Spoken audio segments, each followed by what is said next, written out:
Hi, everybody. Good evening and welcome to the first Industry Disruptors at mHUB that we've had in quite some time. I'm Melissa Lederer. I'm the Chief Experience Officer here, and we are thrilled to be here tonight for this Industry Disruptors. It's worth waiting for our guests tonight. We're thrilled to have Shinola founders, Tom Kartsotis and current CEO Shannon Washburn, talking about the Shinola brand, its incredible rise, manufacturing in the US, and their experiences in building this brand. But before we kick it off, for those of you who might be new to mHUB, I want to share a little bit of an overview of who we are and what we're doing here. We are a innovation center for hard tech manufacturing with over $6 million worth of prototyping equipment, mentorship workshops, technical training, and deep networks in regional supply chain, investment, and industry leadership. We really help early stage hard tech innovators go from idea to prototype to sustainable business. In just 4 years since we launched, we've supported over 400 startups who generated over $450 million in revenue. They've raised over $700 million in capital, created over 2,000 jobs, and launched over 1,300 physical products. If you haven't visited mHUB before, I encourage you to come by for a tour as things are opening up now. You can see I'm actually sitting in the space, and so this has been an exciting progress to get to this point. And we will be opening up a lot more in the coming weeks and months with a robust event schedule, kicking off the summer actually on July 15th with our annual barbecue that'll take place in the parking lot. So check out the website for more information about mHUB, our events calendar, and I encourage you to get engaged. So let's get to the good stuff. Our guests tonight, as I said, are Shannon Washburn, the CEO of Shinola, and Tom Kartsotis, founder of Fossil, Shinola, and Bedrock Manufacturing, among many other things. So as introductions, I'm going to give you Tom's quick bio. This is short. It is much longer if I went into detail, and hopefully he'll tell you more. But Tom's a serial entrepreneur. He founded Fossil in 1984, where he served as chairman through 2010. In 2011, he founded Shinola, and has served on the board of directors of Burton Snowboards since 2004. And as I said, there's lots more to it, but we'll get him talking soon. Shannon became CEO of Shinola in 2019. She guides the brand's vision and oversees all aspects of the business. And prior to becoming president in 2018, Shannon spent 6 years working with the watch and jewelry product development and design teams. She garnered a lot of experience in various aspects of the business over the course of her career, from retail to product development to sales and international brand management. And prior to Shinola, Shannon was a buyer for Dillard's before she spent 14 years at Fossil, I assume working with Tom. I'm sure all of you have familiarity with Shinola, but here's a quick overview and how they talk about it. Born in Detroit, Shinola is a designer brand with an unwavering commitment to creating lasting products from watches to leather goods and even a hotel. The company celebrates timeless design and thoughtful craftsmanship with products and stories that inspire people to live well and be confident in a style that is uniquely their own. That sounds pretty great. So because this audience is built of manufacturing and physical product innovators and startups, I'd like to start with you, Tom, in talking about where the idea came for Shinola and your vision for building a brand based on US manufacturing. So as you look back at, maybe starting with Fossil, how did Shinola evolve out of wanting to do things differently? Coming out of the incredible success you had previously, where did this concept come of building an American manufacturing company in Detroit? And how do you think about this brand differently in terms of manufacturing here versus overseas? So the short story is that I left Fossil in 2010 and had not thought about what I was going to do next. And I sat with my wife and I asked if she really wanted to leave all this money to these kids. And the answer for our family was not. We had 2 teenagers.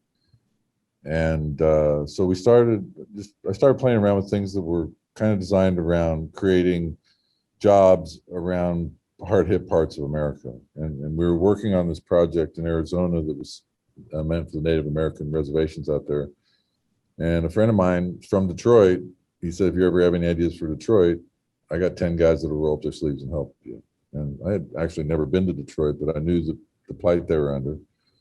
And we had always wanted to build a watch factory in the United States when we worked at Fossil, and we never got around to it. And there's a buddy of mine in Switzerland who's probably the only guy in the world that could build it. And so when I got home from this trip to Arizona, there was my annual box of Swiss chocolates from this guy's name's Eric. And so I called him up. He asked what I was doing because I'd been hiding for the last 5 years, trying to just make sure Fossil was safe to go off without me. And I just told him I was trying to figure out what was next and just trying to create jobs in hard hit parts of America. And I asked him if he wanted to build a watch factory in Detroit. And he thought I was crazy, but he came to Detroit. And the original premise of the idea was the original model was we were just going to create 100 jobs. And we were going to train Detroiters to make watches that would then be sold to other watch companies like Movado and Tiffany.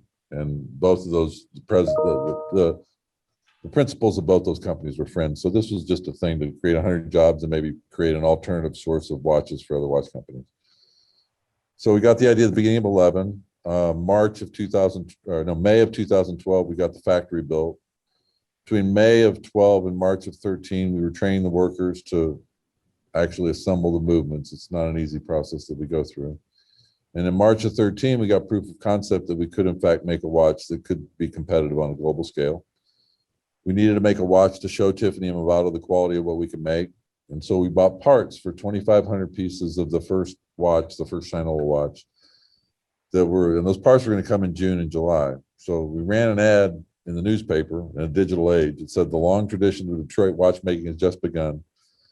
And we were asking customers to pay $550 4 months in advance for a watch nobody had ever seen or touched. We were barely sure we could make it, and it said Shinola on it. So a $550 watch is something the consumer's going to have to have seen. We knew this before they would buy it. So we were shocked when they sold out immediately. I had never seen demand like that in my time, in my career. And so we called Tiffany and Movado and we said, hey, we want to take a year and just explore what this demand is. We want to see what it was. And we had another company that we were affiliated with in New York City that had a little office on a side street in New York. It's a residential street. And the ground floor could be a store. And this was not someplace where people were walking around thinking they're buying a watch. It was a residential street. So at Fossil, we'd opened 700 stores or something like that. So we had a sense that if we could do $600,000 in sales in the last 6 months of 2013 out of this location in New York, that would mean that the story we were telling would resonate, and this could potentially be a brand that, you know, could cross other product categories and be something interesting. Before we could open a store in New York, we had to open a store in Detroit for obvious reasons. And if you go back to 2013, you try to do the retail math as to what percentage of New York is Detroit. You couldn't, because there was nothing going on in Detroit. In fact, we opened our store in Detroit the same week that Detroit went bankrupt. So this store that we opened in Detroit was literally on one of the worst streets in Detroit. And our costs were such that if we could do $190,000 in sales in those last 6 months of 13, that we'd break even. If you'd asked us if we'd be happy with that, we would have said yes. We were just trying to test to see whether this demand that we were sensing was real, and that was really going to come from somewhere else, we thought. So we opened the store on June 27th. 2,500 people showed up in Detroit.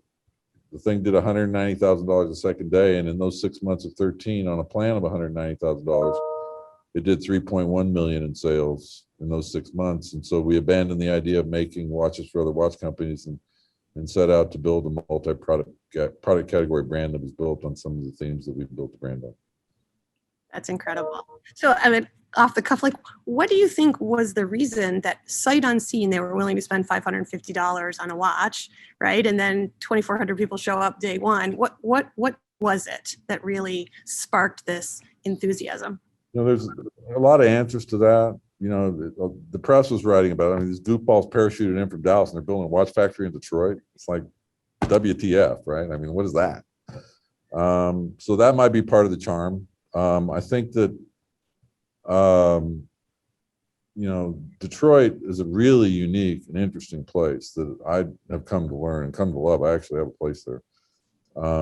It is really binds together. The people really work together to try to help themselves. And it actually kind of reminds me of what I witnessed in Hong Kong in the early 80s when I first went there with Fossil, is that, 1997 for Hong Kong was coming in 12 or 13 years. And what I witnessed was a bunch of factories and competitors who were just trying to survive, and competitors were helping competitors dig each other out of the shit. And it was a very similar feeling that I'd seen in Hong Kong that I witnessed in Detroit. And, lo and behold, it is that place. I mean, it's really a remarkable place, and that place never showed us impossible. I mean, it's crazy maybe to do it, but we didn't view it as impossible. Amazing. So as you navigated building a U.S. manufacturing company, what are some surprises, things, challenges that you identified in terms of finding the talent, building relationships in a market you didn't know, right? Establishing partners, suppliers, and things of that nature?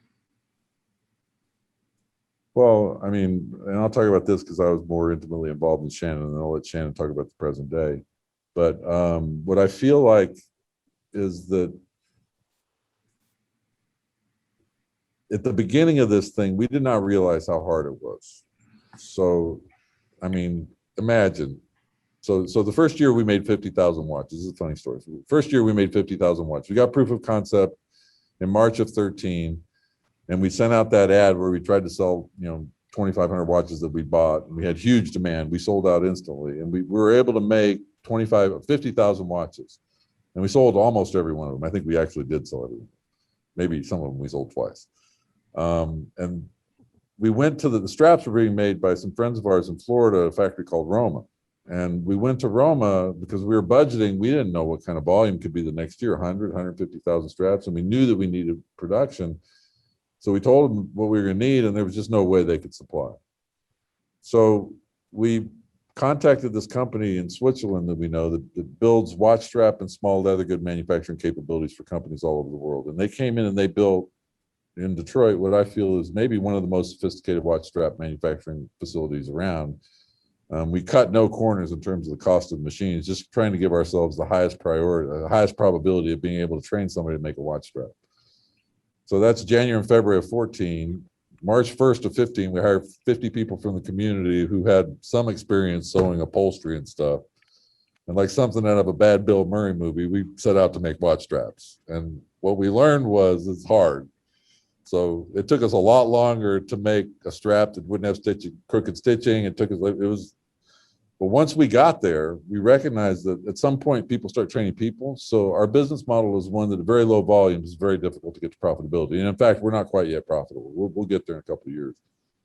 But if you have the patience and the desire to really do this training and get this right, very soon we could produce whatever number of watch straps that we wanted to produce. And while we were doing that, we were creating a brand because we were kind of doing the right thing.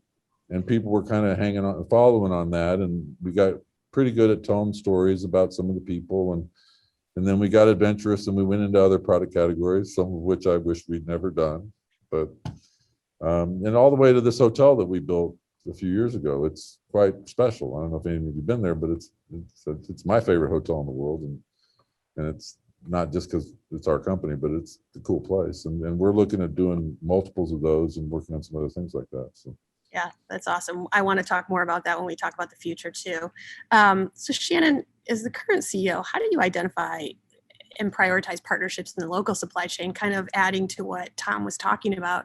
For example, Shinola has intentionally supported Midwest supply chain and supply chain across the country. He partnered with makers in Waterford, Wisconsin for the Shinola bike frames. You source leather from suppliers in Chicago and Florida. You partnered with folks in Detroit and Rhode Island and New York for the home product lines. So talk a bit about building those relationships and why that's so important to the overall vision. Yeah, I think the first word that comes to mind is our commitment to doing that. it's always at the forefront of the product and the design teams is how can we do this in the US? And so there's a lot of research that goes into finding those partners, and whether it's working with some of those that you mentioned, or we partnered just recently with a candle maker here in Detroit, or with York that does our sweatshirts. You have to do your research and you have to be committed to it, because I'll be honest, it's not always easy. So it's not the easiest path forward, but from our point of view, it's the right path. And if we can find a way to build these communities around these different product categories, we think that's really great for us as an organization, but it's also great for these other companies that we can partner with. So it's really about doing your research and being committed to it. And then I think when we look for partners, we look for organizations that are, have like-minded business acumen, and we believe in quality and determination and humility, and we look for those within the partners, because I think whether we're building an internal team or an external team with our partnerships, we want to be sure that we all have the same core beliefs of what we're trying to accomplish. And of course, there are still parts that you have to source overseas, right? And so tell me how this breakdown and the challenges in the global supply chain have impacted Shinola, and what does that mean as you think about the future and U.S. supply chain, and trying to obviously do more and more regionally. There's been certain categories that have been more affected by it. First, some of the ones I just mentioned. Whether it's the supply of wood, or it's the supply of metal and things, or paper, even with our journals. Some of our suppliers in the U.S.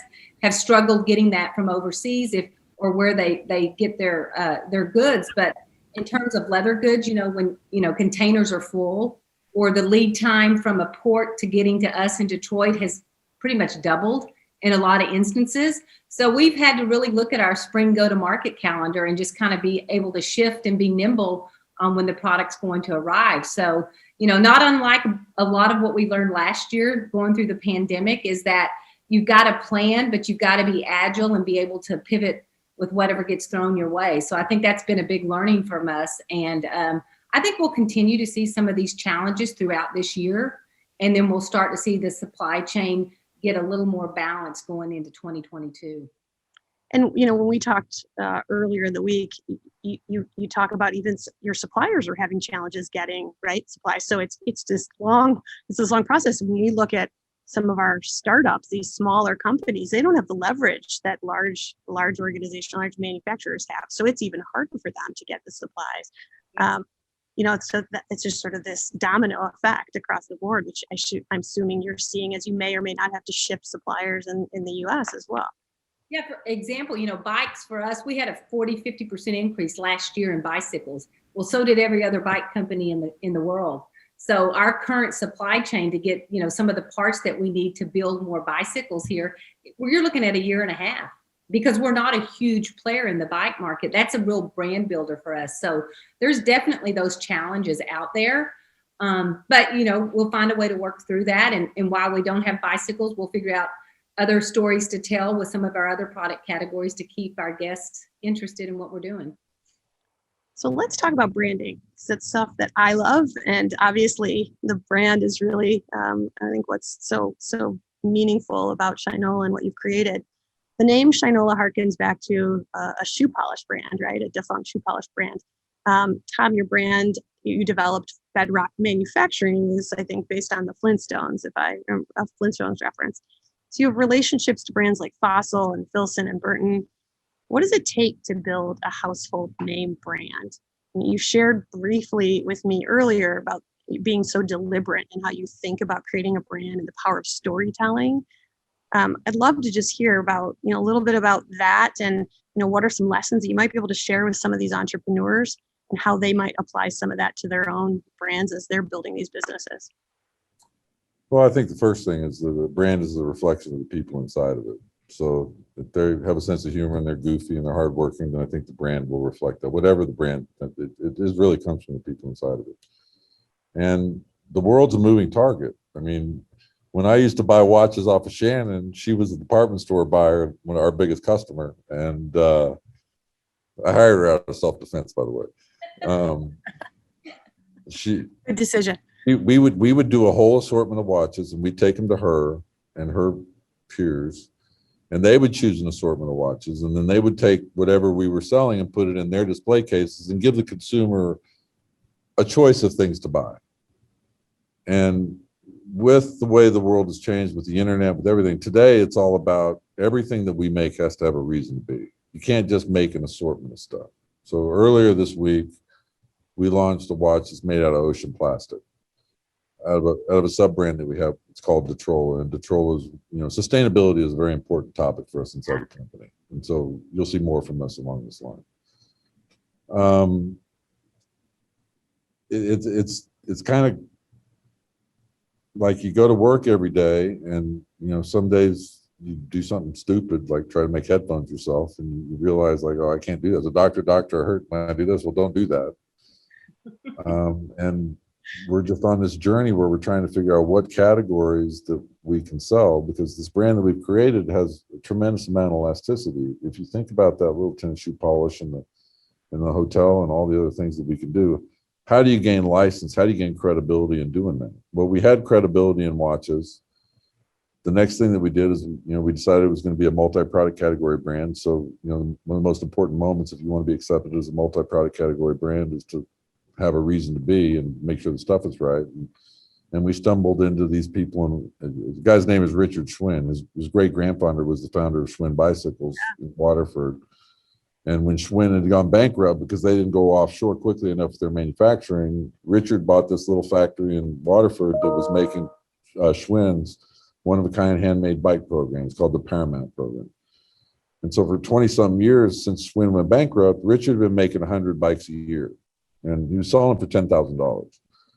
And if you take the parts apart on that bike, you realize that you should be able to sell that bike for $3,000. So our whole mission was job creation in these small places. So we went to Richard and said, Richard, we know that this bike should be and could be sold for $3,000 and be profitable. And if you sold it for $3,000, that could be a much different business model. And the first thing he said was like, Tom, honestly, I'm pretty happy. If I need money, I go downstairs, I make a bicycle, and I get $10,000. And we said, okay, Richard, oh, that's good. But what would happen if we gave you, you've been making 100 bikes a year for the last 20 years. What happens if we give you an order for 1,000 bikes and we pay you in advance? He says, well, I'd have to hire somebody. So that became our second category. And the bicycles, I don't know if you guys have seen them, but they're real live machines. I mean, they're serious bikes. They're state of the art. And there's a lot of things about them that are tremendous. They're hard for us to make right now, but they are tremendous. And it kind of set the tone for the quality of stuff that we wanted to make. So as we go through each of these categories, when we wanted to get into audio, we read where Beats sold to Apple for $3 billion. And as entrepreneurs, we were going, what is that? And how do we get our piece of it? So we thought, we were misguided. We thought that, if a Beats headphone at that time, an audiophile wouldn't wear it because they didn't sound very good. They were literally $17 of Chinese parts is what they were made of. So we did some research and figured out that we could make a headphone that we could sell for roughly the same price, that was made of the same parts, stainless steel and leather. It's a beautiful object, and an audiophile would wear it. What we didn't realize is that it was harder than it seemed to make it, and cost us a lot of money, and we failed at that. But we did create a turntable that we sell faster than we can make it, and that'll be a part of the line forever. And the clocks that we did. So at the beginning we were selling watches and jewelry and bags, things that people wore in their bodies, and then we started selling clocks and turntables, and we got into their houses. And one of the first things that I was thinking about when 2,500 people showed up at our first store in 2013 here in Detroit was, what else can we sell these people? And there had been nobody, the hotels that were available were not good. Nobody had taught hospitality to that town. So we spent 3 or 4 years and studied the hospitality world, talked to everybody we could talk about, and we assembled an incredible team to build that hotel, and it worked. So some of them are working, some of them aren't. That's going to lead us into some other paths. We think that home's the next big category for us. But all along the way, we kind of have the same thing where it's like Shannon said, high quality stuff that wears well, and you love it after you wear it a long time. And we're finding that people are wanting, when they receive a Shinola gift, people know that a little extra care has gone into it.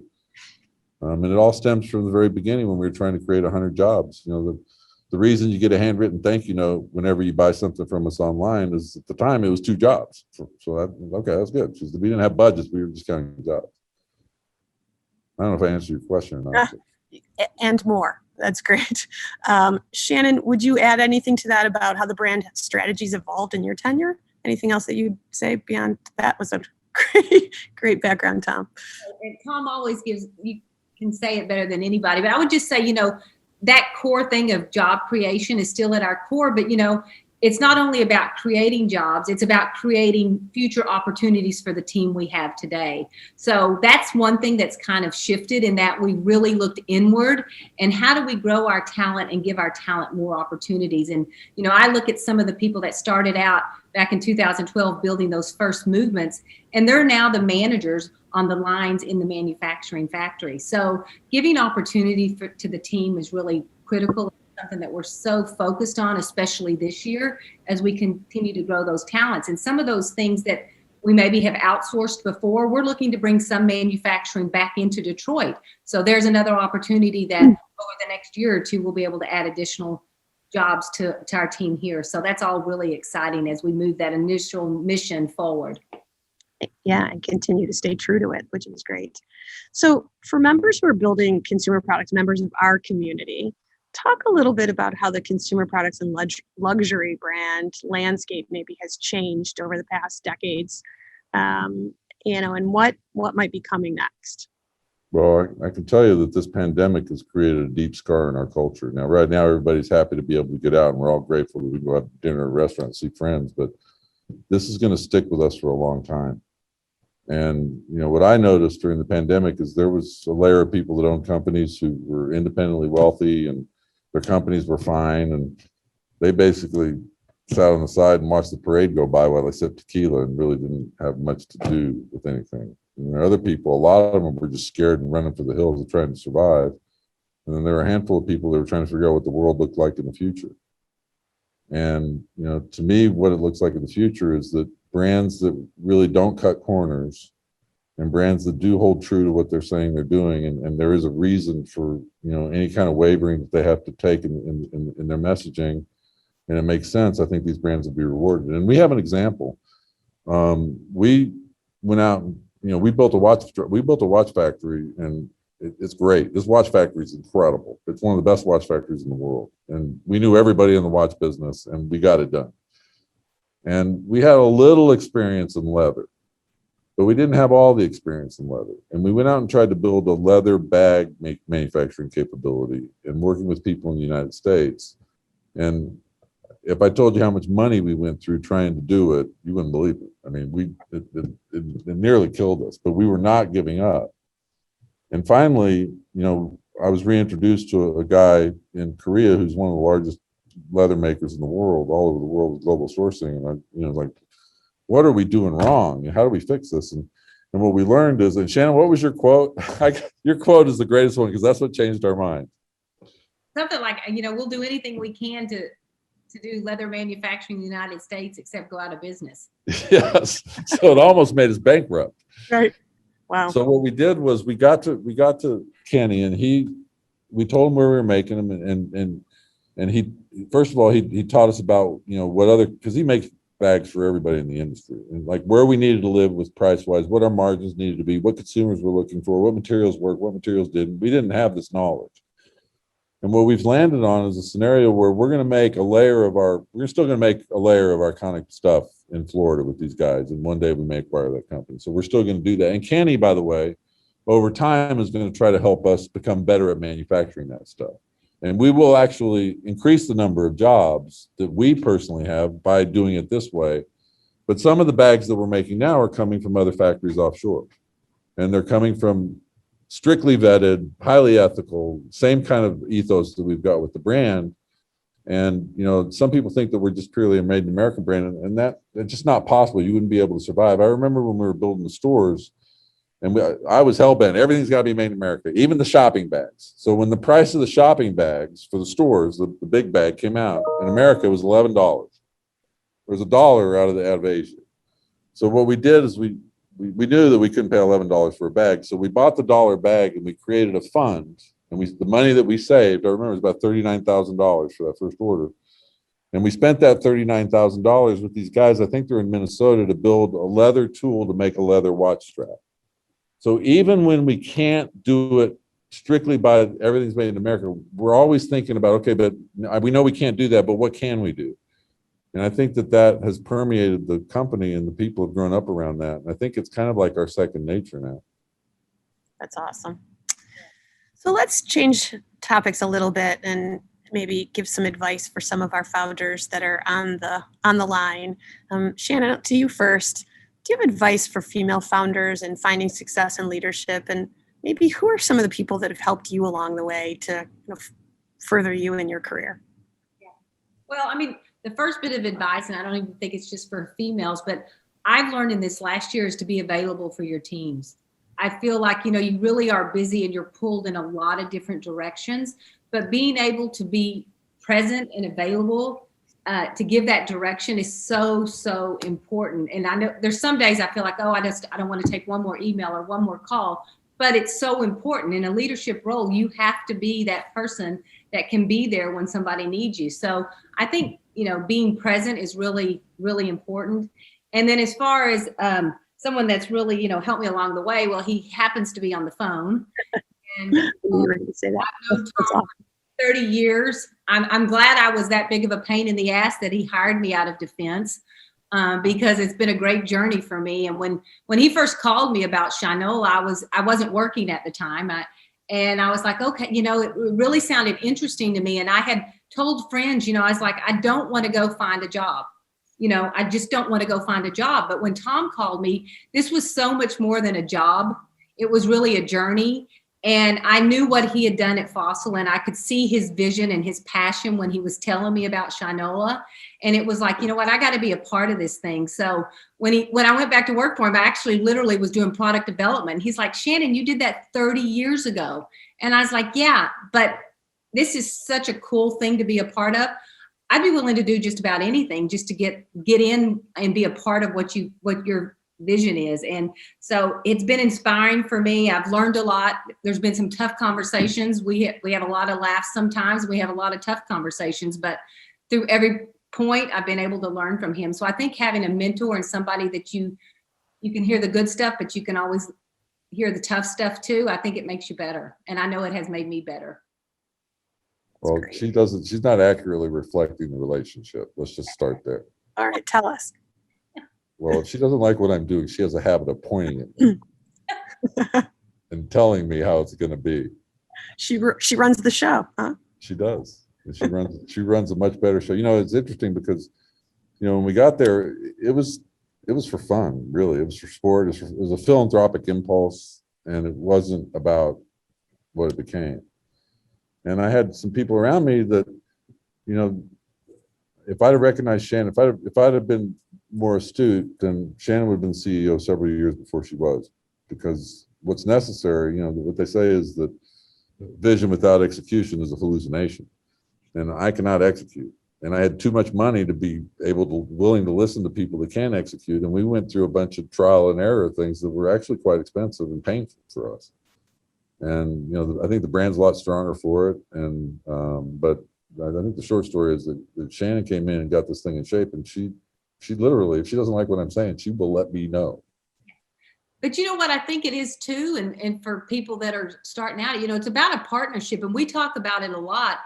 It's about art and it's about science. And I think having the balance of those two things, and having people that are able to have a great partnership and recognize that it needs to be a balance to get to accomplish what we want to do. I mean, I think that's really important because you do need to have it. We're a design creative company, and we always will be. That's at our core. We're about telling great stories through quality products, but we've got to do it profitably. So you have to be able to balance everything to keep the train on the tracks. If you're going to ask, I think if you're going to ask us what advice that we would give to people starting out, I would say that there's one simple thing about business, and that is, if the people around you want you to do well, you will. And if the people around you do not want you to do well, you will not. And that reminds me, a buddy of mine I'm lucky, I was very close to the fourth guy to walk on the moon. His name was Alan Bean, and he was a big part of our company. And he's been a big part of my life for a number of years. And when he got back he was on Apollo 12. And when he got back from the moon, and here's this guy that he became a painter. So he was amongst all these type A personalities that were, fighting to get on a flight. And Al was just this goofy guy that accidentally got to go to the moon. And they asked him what it is he most got out of going to the moon. And as I read this, and I'll read it to you, as I think about this, I think it's very true in business. He says, in the end, what I have left from my walk on the ocean of storms are memories, almost like it was a trip to the seashore or a drive in the country. They mix together in a constant stream of thoughts and images that come and go like all memories do. The most precious things I brought back with me are the same things I left with, my two best friends. And I realized that when you go through any endeavor, any journey, whether across town or to the moon and back, all that matters is that you share the experience with people that you love. That's what makes life special, because ultimately that's all there is. That's really all there is. And I think if you walk through our company, it's palpable. You feel it. And I think that if you walk through, there are companies, Allbirds, you can just go through a list of companies that were nowhere 5 to 8, 10 years ago that are going to be meaningful companies, the Warbys of the world. They feel the same. And they have this same kind of sensibility that I think is coming from this younger generation as I look at it.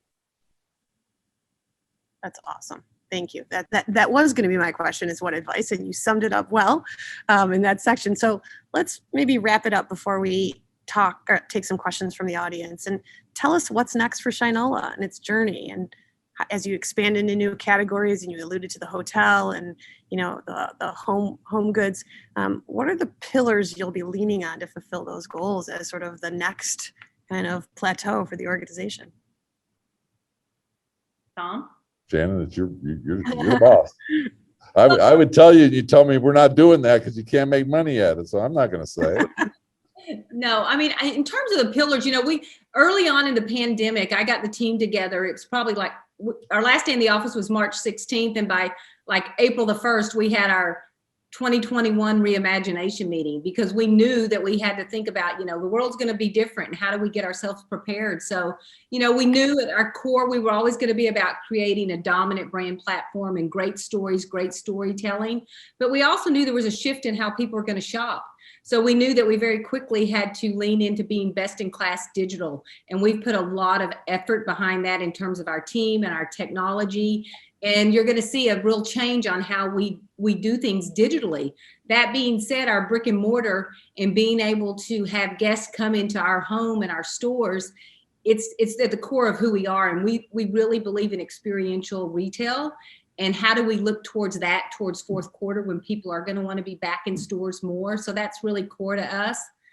To Tom's point earlier about operations, we're leaning into that big. We have to be efficient operationally. And going through last year, we learned so much with, you didn't have all your team back. Their capacity was challenged. You didn't have all your components. So it made us, we learned a lot on how to be agile and nimble and to launch product differently so we can meet the guests where they are. So that's something we're really focused on. Tom touched on it a little bit, going through brand extension and licensing, new licensing opportunities, and some very exciting things that are going to be announced later this summer. And some new product categories like eyewear that we're currently going to test, where we think there could be licensing opportunities in the future. And then we continue with hospitality. And we think, that's a huge opportunity. The Shinola Hotel here in Detroit has been a great brand builder for us. And it's just been an extension of who we are. And we think there's a lot of opportunity in that realm as we look forward over the next 3 to 5 years. And then I think the last thing that's really important to us and the culture of an organization is, through last summer and a lot of the unrest, we really looked inward. And we really said, diversity and inclusion for our organization is one of the most, if not the most important thing for us as we go forward. So we've worked, and we're getting ready to launch it next week, on an apprenticeship program for our current team. And we kind of call the whole initiative Be Me, Be More, and Be Represented. And that's important to us. And I mentioned it earlier, but how we continue to invest in our people, it's really at our core. And like Tom said, a brand is the reflection of the people. And we want to, give our teams and our people the best opportunity we can so they continue to grow with us. So that's really what we're focused on for the next 3 to 5 years. And now it's about putting that plan to paper and being focused and executing. And that's when Tom and I will probably have a lot of conversations on what happens next, but they'll be very good. And I promise not to point too much. You know you point. You know you do it. You deny it, but you know you do it. No, I'm sitting on my hands right now, so I'm not tempted to do Trying it. not to do it, right? You don't want one of those "I told you so," right? Do you think we might be able to see a Shinola hotel in Chicago at some point? We sure hope so. I sure hope so. Yeah, that would be You know, exciting. we worked on a project for the south side of Chicago in 2016, 17 that was one of the most disappointing things to me that didn't come to fruition, but it would have been something that could have really helped that community. And in that process, we met some incredible people in Chicago. I love that town. And I would say that Chicago is our second most important city. And we are, the thoughts crossed, let's put it this way, the thoughts crossed our mind. We will welcome you here for more. So that's great. All right. Well, I'm going to open it up to some questions from the audience. There's been a lot that are coming in, so that's exciting. And please, if you guys want to continue posting questions into the chat, feel free to do so. We'll see how many we can get through. All right. First question. What programs does Shinola have in place to promote innovation and generate new ideas? I'm assuming that means from within as well as external innovation. Are you ever looking at communities like this and innovators that are coming up with new ideas? I think, Tom, you were closer to this, but I know recently you and the design team, y'all met with some people that were doing some prototyping and some actual things up here right outside of Detroit. Yeah. So, you know, we have our ear to the ground, and, you know, people are coming to us with the 3D printing. You know, I feel like 3D printing of consumer products is a thing that's early now, but, you know, I know guys that are talking about making shoes that way. And a friend of mine in a different world, in the denim world, is, you know, the industry metric for denim over the years has been it takes 200 people an 8-hour day to make 1,000 pairs of denim, and it will use this building full of water. It's a very dirty process. And this guy was in that industry for a long time, and he went and started studying. First thing he did is he built an orphanage in Vietnam. And then he started tinkering with robotics. And today he has a factory that he's built that can make 1,000 pairs of denim with 50 employees. He'll use 2% of the water, and he will drink the water that he puts out. So as you think about this, you can put something that has a 25% of the employees in a very high cost of labor market, because the cost of goods becomes a smaller component. And I think if you look from if you look at a 20-year horizon, I think that that's going to happen in a lot of categories where robotics and technology are going to make it so that people that are doing things, that they're doing more important things. They're making machines that can cut the stuff out. You know, it breaks, like during the pandemic, one of the hardest decisions that Shannon and we sat across the room from each other. We were like, I don't know what to do. You know, if you don't open your factory, you call it June, July of last year, you're out of business. And at some point, if you don't open your stores, you got a problem. You don't have jobs for anybody. So at some point, we had to say, okay, we're going to put people at risk. Well, guess who we had to put at risk? The people that make the least money in the company. So one of the things that I would love for this company to have is the ability to make stuff that's so cool, and to make it in such a way that instead of manufacturers, you know, manufacturing folks having to have 2 jobs if they have 2 kids, that you could pay a livable wage, you know, $25, $30 an hour. And, you know, long way from that, but I think that hopefully within my lifetime, we're able to see where people are thinking about doing these things and they're trying. And even if it doesn't work, or even if, you know, like we tried with leather, we tried so hard with leather and it didn't work. But if more and more people try, then perhaps over time, with a couple of people showing success, then maybe the world can start thinking about how technology can make jobs at the lower end of the scale much more, with better jobs, you know, funner, more high paying, more productive. And I think that's kind of the core of what we're trying to do as a brand. And the interesting thing for us is that is our brand, right? So, you know, and so this thing that Shannon's talking about social justice and all that stuff, you know, and even sustainability, you know, 10 years from now, if you say I'm a sustainable company, people are going to say, well, big deal, everybody else is. It's going to be table stakes. You got to be, or you're out. You're not going to be accepted. These consumers know. And so every day we come in, we're just trying to figure out the best way, the best decisions to make. Sometimes they're very hard. Sometimes we've had some heartbreaking failures with some of these product categories that we've tried to do. And sometimes we've done extremely well. And, you know, it's not easy. We haven't gone on a straight line, but I'm pretty happy with where our future is. Most businesses are not a straight line, right? I mean, No, to be this successful, one's certainly not. absolutely a zig and a zag for sure. So someone asked about, would Shinola consider a wearable or a category, wearable category that has electronics? And I assume they mean like a smart device, right? Yeah, yeah. Have you thought about that? Well, first of all, some people in society think that one of the raging debates in society 10 years from now is going to be, should technology be physically touching our body? So I'm worried about all of you out there that are wearing Apple Watches, because tomorrow morning your wrist might fall off. The other thing is that we do not want to be in a competition with Apple for non-recurring engineering costs. So we do not have the ability to do that. So Apple launched their watch March 10th, whatever year that was. And that same day that they launched, we had a full page ad in the New York Times that said, a watch so smart you can tell the time just by looking at it. The Runwell, it's just smart enough. And it had a picture of our Runwell. So we're analog guys, and we have absolutely no intention of trying to be on the bleeding edge of a technology curve.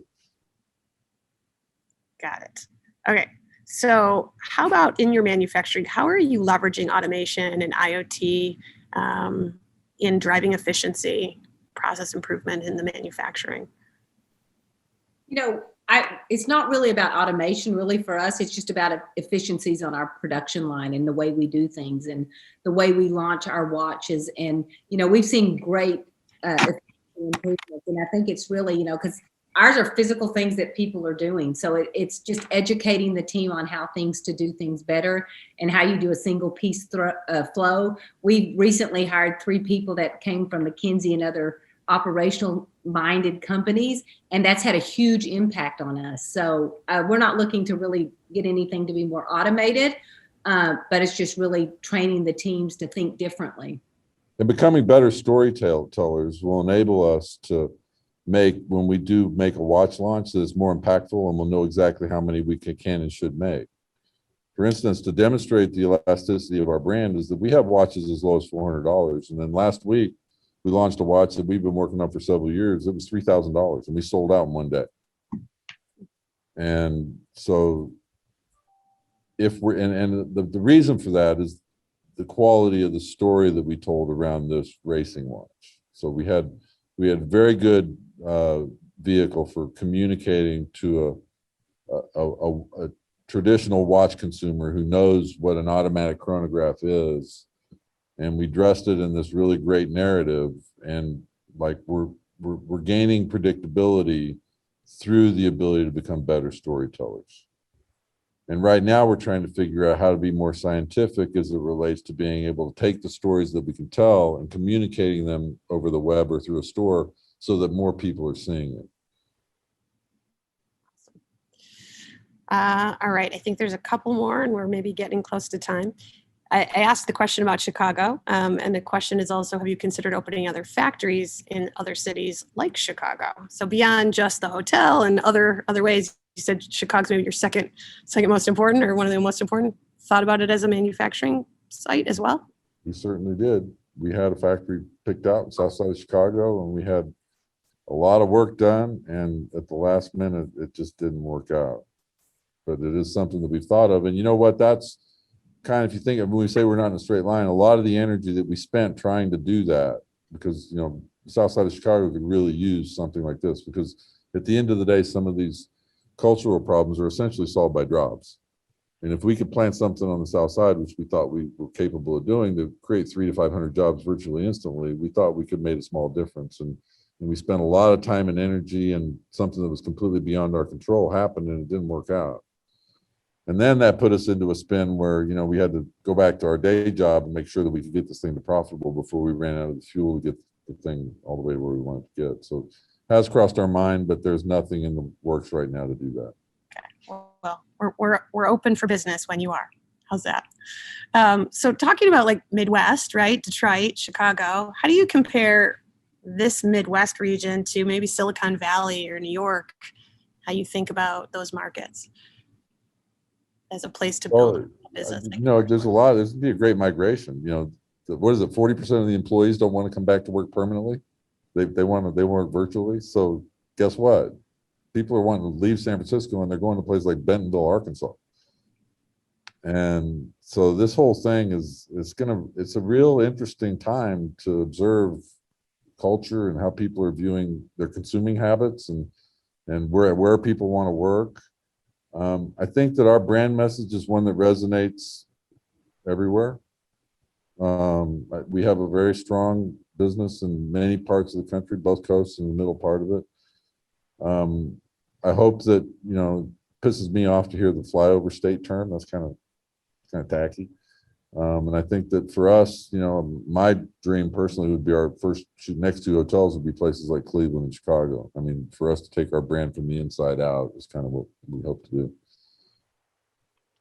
So another one for you, Tom. Of all the businesses you've built, the brands you've built, what's your favorite? Do you have to say Shinola, or how would you rank them? So hard. These companies are like your children, And Fossil's the one that went on drugs, but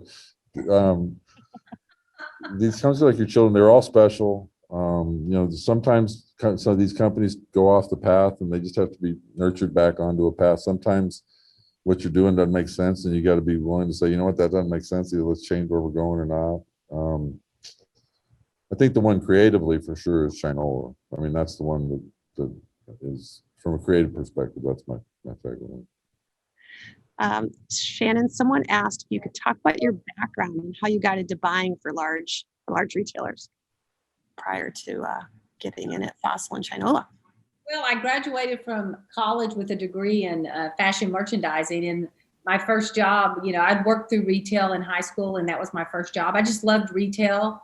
I loved the excitement in the store and product, and so I started and did that with Joski's, which is now gone. There's been so many of those big stores are no longer with us, and then I always really wanted to be a buyer because it was like owning your own mini store for the category of business that you're responsible. You were able to do the assortment, you were able to have the financial side. I've always enjoyed something that allowed me to use both sides of my brain creatively and the more analytical side of my brain. And retail to me was just a passion early on. I just like the excitement of it, and every day looking at the selling report and seeing what's happening out there and how things change. So that's kind of how I got into it.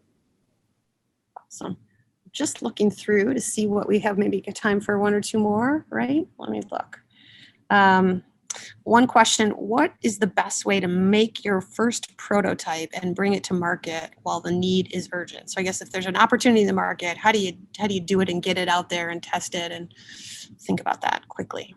Well, every product category has different lead times, and it's been like this since the dark ages. So I can remember in 1988, the Batman movie was coming out, and it was going to be a big deal. And we had made 1,000 or 500 watches of Batman watches that as soon as the movie came out, those things sold out instantly. And there was demand for like 5,000 more, which was a lot of watches for us back then.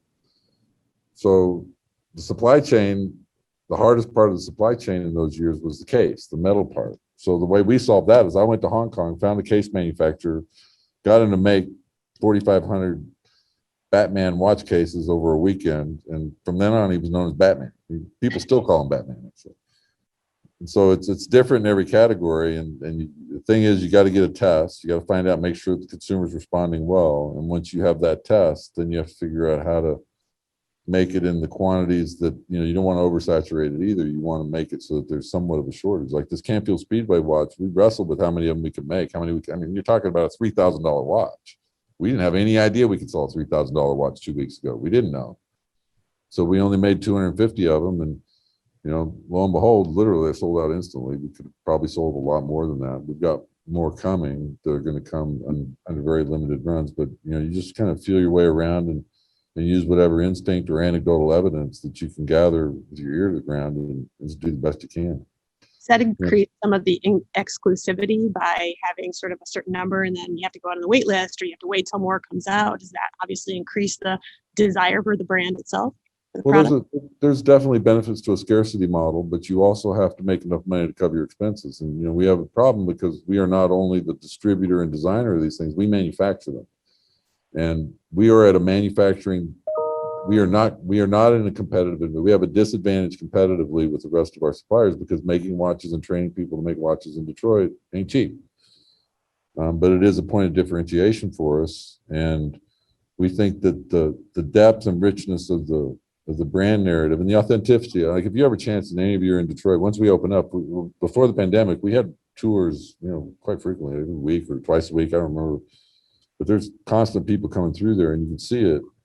And you can feel that there's a very optimistic energy. And, as marketers, what we're trying to figure out how to do is how to somehow make it so that our consumers that never can get to Detroit can somehow feel the inside of that building, if that makes sense. Absolutely. Absolutely. So maybe one last question. What internal tests or vetting processes does your leadership team go through to determine if the idea goes too far beyond the elasticity of the brand? Shannon's finger. And Shannon points her finger and says, "There's no freaking way you're doing that, Tom. That ain't happening. You're not doing that." You're the big wild idea man, and she has to put you back in. No, we've got a very small group of people that really know and love this brand. There's probably 6 people that are really intimately involved every day on the brand, and we'll come up with ideas, and some of them are crazy. And it used to be where we would just do crazy ideas, and now that Shannon's in charge, she's our adult supervision, if you will. And that's the process. The process is, can we fit it into our budgets, and does it make sense? And what's the why? Is there a reason that's going to enhance the brand? I mean, we do things that don't necessarily enhance our bottom line. Like, we have a toaster coming. It's going to be cool as shit, but it's not going to be something that's going to really move the needle in terms of our top line, but it will be. Factor. Yeah. Do you think that you're more willing to try crazy things or less than you are now that the brand is where it's at? Earlier days or current days, more risk averse? I think that we're just smarter. You'll see things coming from us that you would never imagine. And I think too, Tom, if we're doing all the other stuff that we do, if we're doing it right and we're doing it really efficiently and it's making sense, then we have the ability to try a toaster and try some other things that keep the brand fresh, and and they keep us relevant in the market. So again, I go back to the balance of the art and the science. If you're better at the science, you've got a lot more room with the art. And I think that's the point where we are in our organization right now. And we're going to be able to create some incredibly exciting things moving forward that are really going to set the tone for how we look for the next 3 to 5 years. A great example of that, Shannon, is a few years ago, we had sold 1,000 clocks one year, and they sold well, but we couldn't make very many of them. And so Shannon and I sat down and we said, okay, we're going to sell, was it 10,000 or 20,000? How many clocks? We sell 10,000 clocks. We sat down and we said, we're going to sell 10,000 clocks this year. So figure out how to make them. And we did it. And so if it's thought through how you're going to make them and how you're going to sell them and what's going to happen, then I think that makes some of the things that we did were, when you're 22 years old and you start fossil, you have time for organic growth. When you're 50 and you start Shinola, you physically don't have time for organic growth. So we tried to do things that we probably shouldn't have done, just in the essence of saving time, which, we're learning. And, I think that clock thing really makes me think it's kind of the essence of our culture, of the people that work for us, a lot of them are Detroit natives, obviously. And it's kind of that resiliency and that kind of never out of the game kind of mentality of Detroiters. But, they loved the challenge. When I said 10,000 clocks, that was not like, oh my gosh, there's no way we'd ever be able to. That was the challenge. It's like, well, let's go figure that out. And then they're so proud when we accomplish it, right? So I think if you can include your team in the mission and what you want to try to accomplish, and you give them the leverage and the ability to be accountable, they really appreciate that. And they feel so much more a part of the organization. And I think Tom and I talk about that a lot. Our culture is so important to who we are. And if people feel a part of the culture and they feel included, I think it goes a long way on really building a really strong, healthy environment. Well, I think that is a great point to leave on. Great advice for our startups here and thinking about culture as they try to build their businesses. I want to thank you, Shannon and Tom, so much for agreeing to be with us tonight and sharing your stories and the background of Shinola, and lots of exciting things ahead that we're going to be keeping our eye on. I want to see about the toaster. I want to come visit and tour the hotel. So hopefully we will see lots more exciting things coming out of Shinola. And please come visit us at mHUB if you come into Chicago. We would love to show you around here. So thank you. Thank you for everybody who joined tonight. again, take a look at our event calendar for what else is happening at mHUB over the coming months and into the fall. Lots of exciting things going on. And we will see you all soon. So thanks again. Thank you for including us. Yeah, thanks so much. Okay. Take care. Bye.